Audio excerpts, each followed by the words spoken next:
Existe uma ilusão perigosa que permeia a nossa sociedade moderna, uma crença silenciosa que se infiltra nas mentes das pessoas conforme os anos avançam, sussurrando mentiras sobre o valor da existência humana após determinada idade.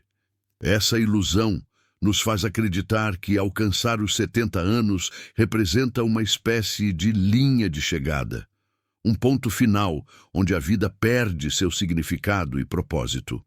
onde tudo o que resta é uma lenta espera pelo inevitável. Mas essa narrativa não apenas está equivocada, ela é profundamente destrutiva e contrária aos ensinamentos mais antigos e sábios que a humanidade já produziu.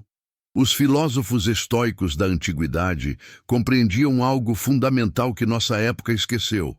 A vitória na vida não se mede pelo número de anos que acumulamos, mas pela qualidade da consciência que mantemos durante cada um desses anos.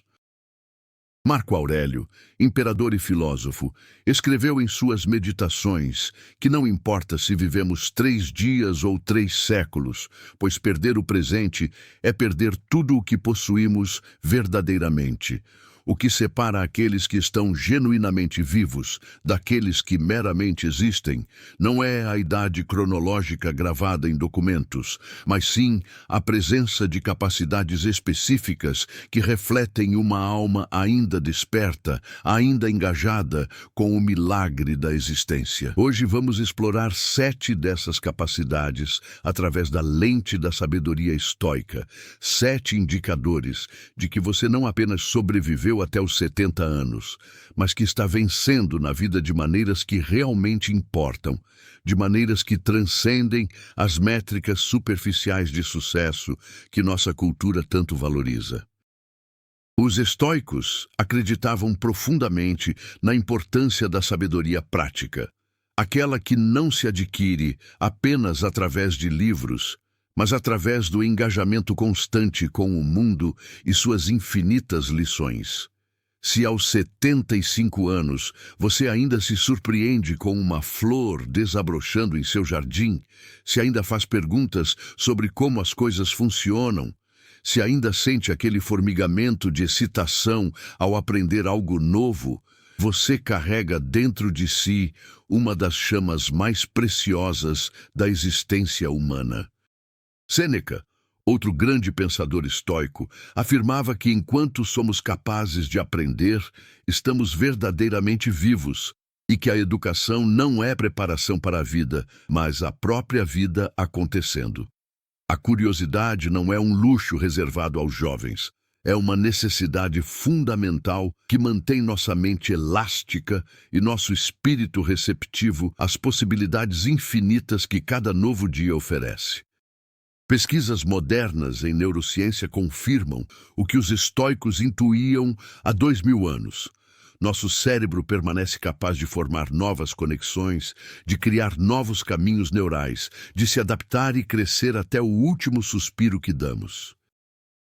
Não importa quantas décadas vivemos, cada pergunta que fazemos, cada conceito novo que tentamos compreender, cada habilidade que nos esforçamos para desenvolver, representa um ato de rebelião contra a estagnação, um voto de confiança na vida, uma declaração de que ainda temos algo a contribuir para o grande diálogo da humanidade. Quando você para de perguntar, quando aceita que já sabe tudo o que precisa saber, quando se fecha para as novidades que o mundo oferece, algo essencial dentro de você começa a morrer, independentemente de quantos anos seu corpo tenha acumulado.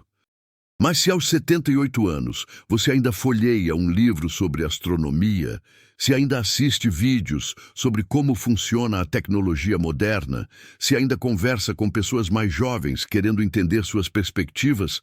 você está praticando uma forma elevada de sabedoria estoica, reconhecendo que o universo é vasto demais para ser completamente compreendido e que nossa ignorância deveria nos inspirar à humildade e ao aprendizado contínuo,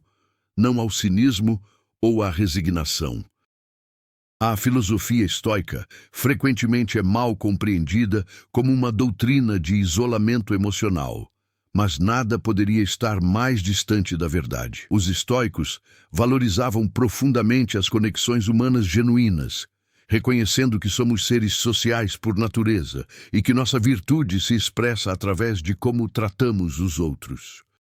Se aos 72 anos você ainda mantém amizades onde pode revelar sua verdadeira essência, onde não precisa usar máscaras ou fingir ser quem não é, onde as conversas tocam camadas profundas da experiência humana,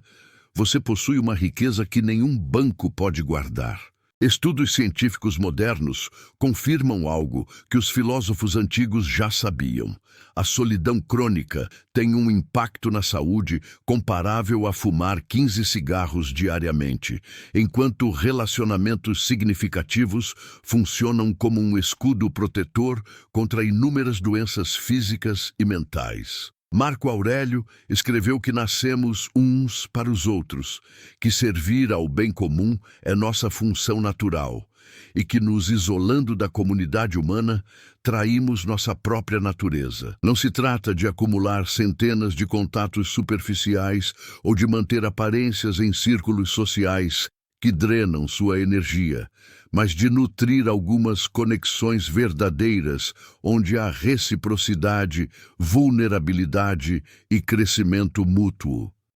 Se você tem ao menos 2 ou 3 pessoas na vida com quem pode compartilhar suas alegrias mais genuínas e suas tristezas mais profundas, pessoas que conhecem suas falhas e ainda assim escolhem permanecer ao seu lado, pessoas cuja presença faz você se sentir mais inteiro e mais humano, você é mais rico que monarcas, que vivem cercados de aduladores, mas morrendo de solidão.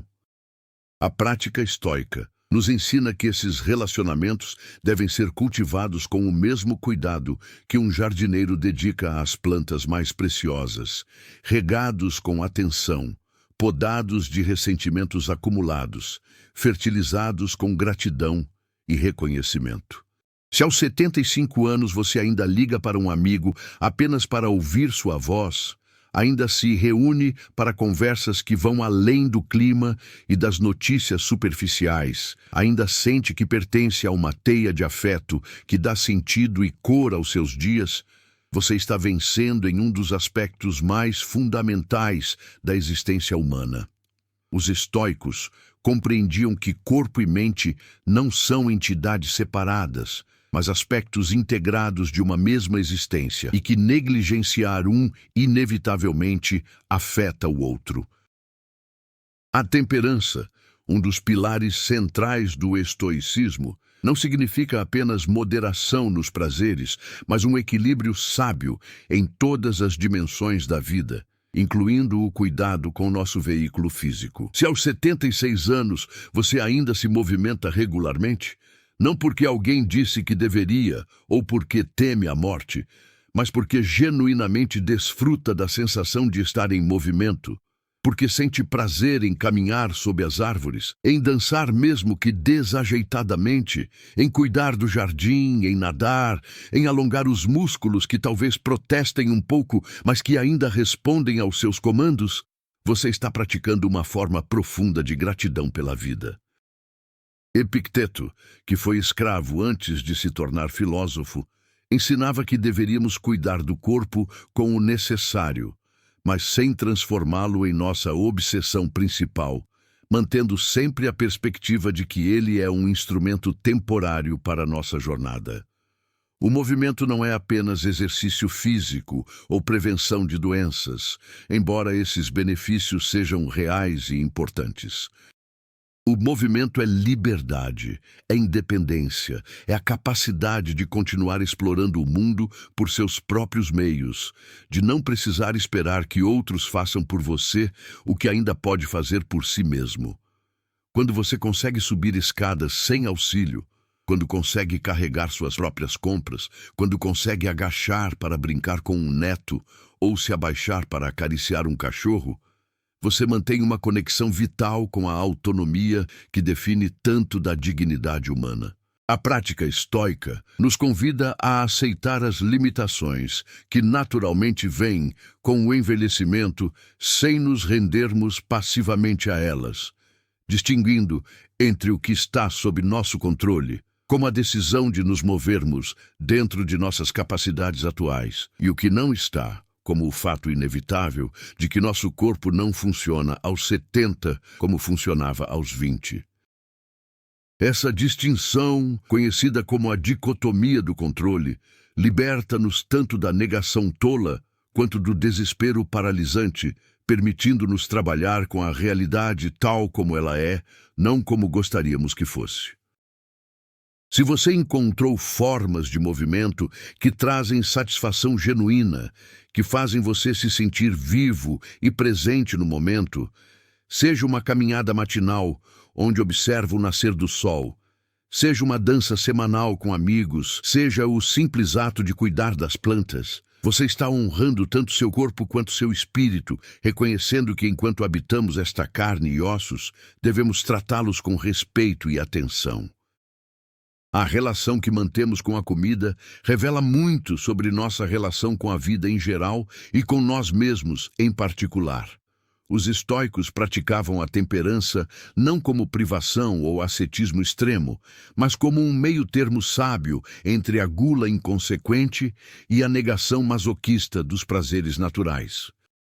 Se aos 73 anos você ainda prepara suas próprias refeições quando possível, se escolhe ingredientes com atenção, se cozinha não apenas para alimentar o corpo, mas como um ato de cuidado próprio, se come devagar, saboreando cada mordida, em vez de engolir distraidamente enquanto assiste televisão, você está praticando uma forma ancestral de meditação e autocuidado. Sêneca escreveu que deveríamos comer para viver, não viver para comer, mas isso não significa que devemos eliminar todo o prazer da alimentação. Significa apenas que não devemos fazer dela nossa razão de existir ou nossa fuga das dificuldades emocionais. A nutrição consciente envolve gratidão pelas mãos que plantaram os vegetais, pelas pessoas que os transportaram, pela cadeia complexa de eventos que permitiu aquele alimento chegar até sua mesa, e reconhecimento de que cada refeição é uma pequena cerimônia, uma oportunidade de nutrir não apenas o corpo, mas também a alma. Pesquisas modernas mostram que pessoas que cozinham suas próprias refeições tendem a ter dietas mais saudáveis e melhores resultados de saúde, mas além disso, o ato de preparar comida é intrinsecamente satisfatório,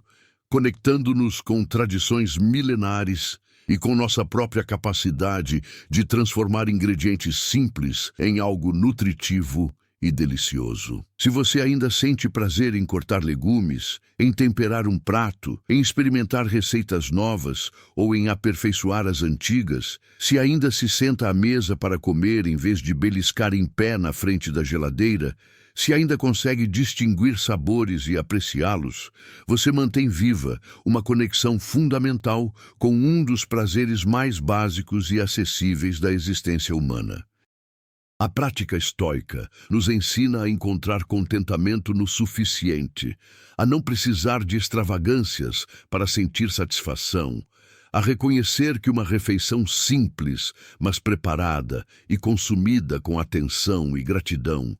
pode ser mais nutritiva em todos os sentidos do que um banquete caro comido às pressas, com a mente em outro lugar.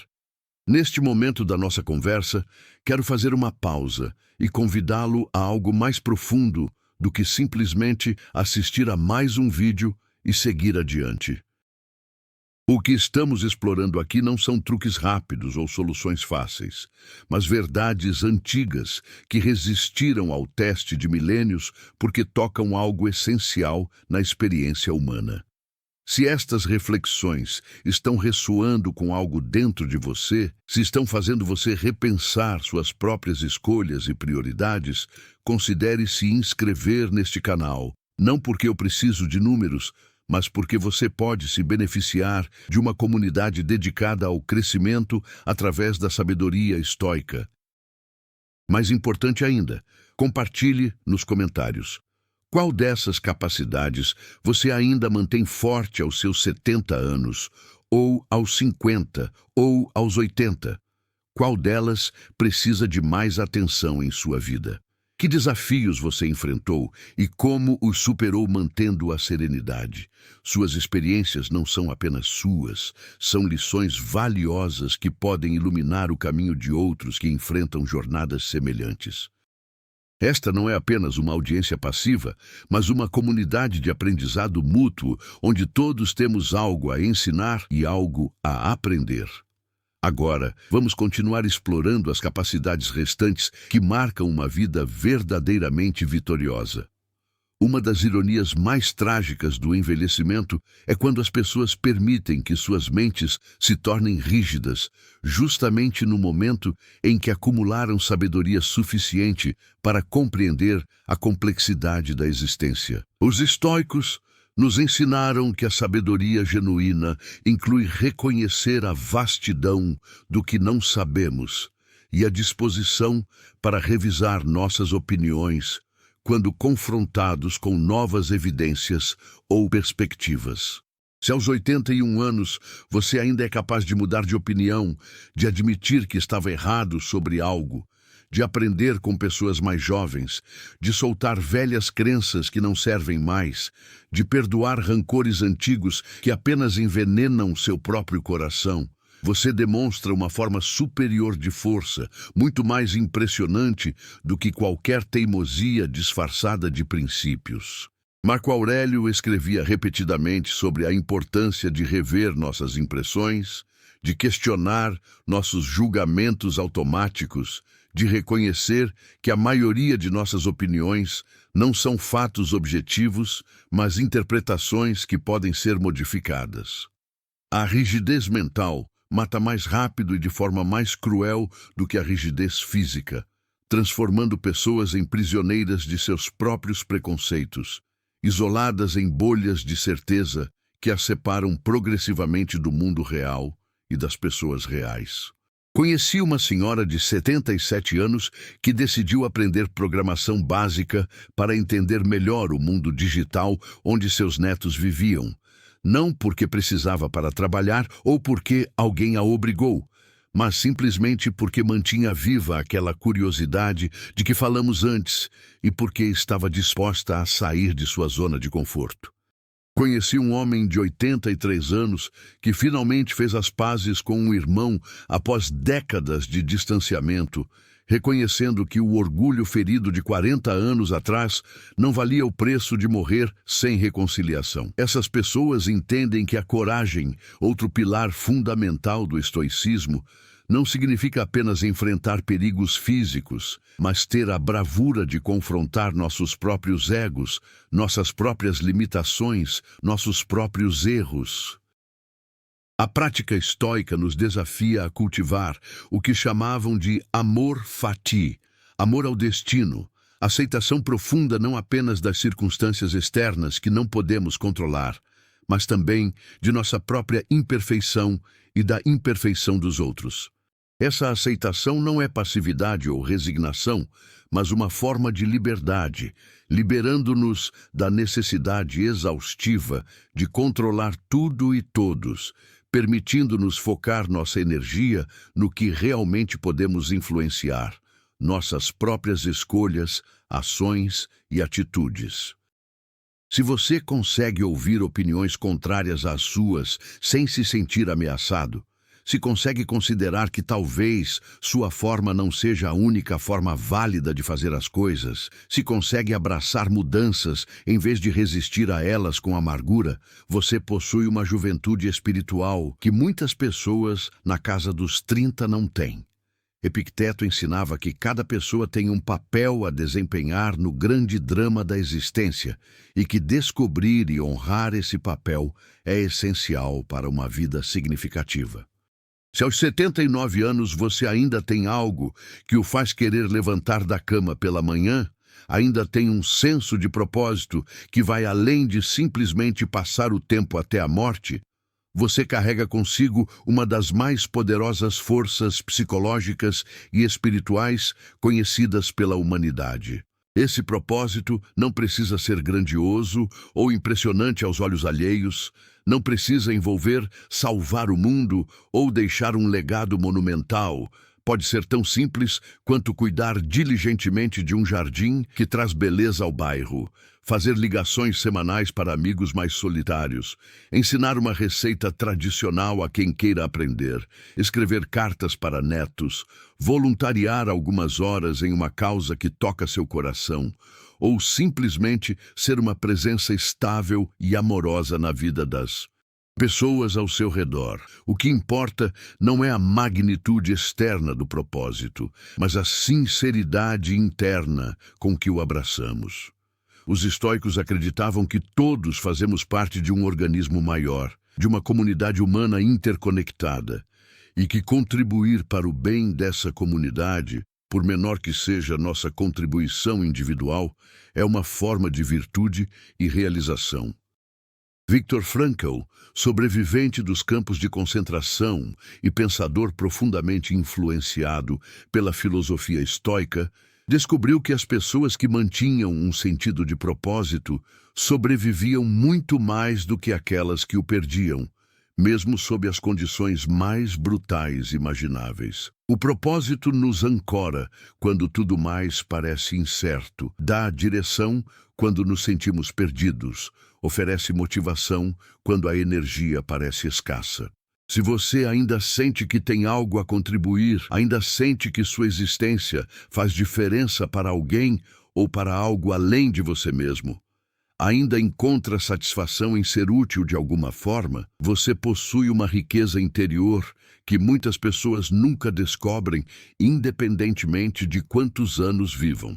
Esta é talvez a mais fundamental de todas as capacidades, a que sustenta e alimenta todas as outras. A esperança no sentido estoico não é otimismo ingênuo ou negação da realidade, não é fingir que os problemas não existem ou que tudo ficará magicamente bem sem esforço. A esperança estoica é mais profunda e mais resiliente, é a crença arraigada de que enquanto respiramos, enquanto mantemos consciência, possibilidades permanecem abertas. Escolhas podem ser feitas, influência pode ser exercida sobre pelo menos alguns aspectos de nossa experiência.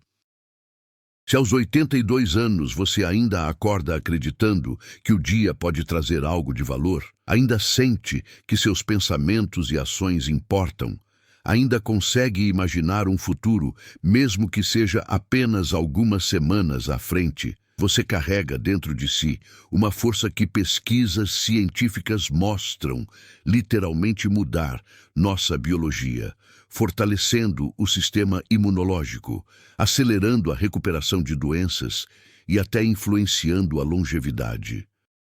Os estoicos chamavam isso de premeditatio malorum, a prática de contemplar adversidades possíveis não para afundar em pessimismo, mas para nos prepararmos mentalmente e reconhecermos que possuímos recursos internos para lidar com o que vier.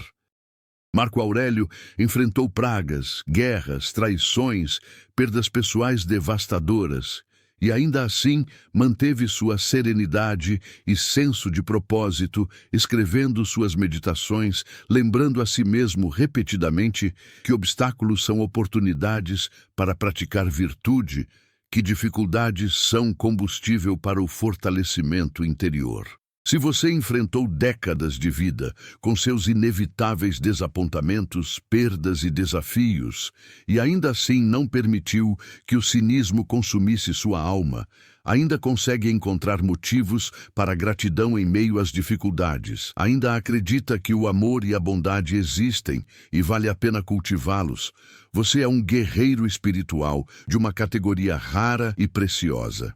Chegamos ao fim desta reflexão, mas espero que seja apenas o começo de uma jornada mais profunda para você. Se estas palavras tocaram algo verdadeiro em seu coração, se reconheceu em si mesmo algumas dessas capacidades ou identificou áreas onde gostaria de crescer,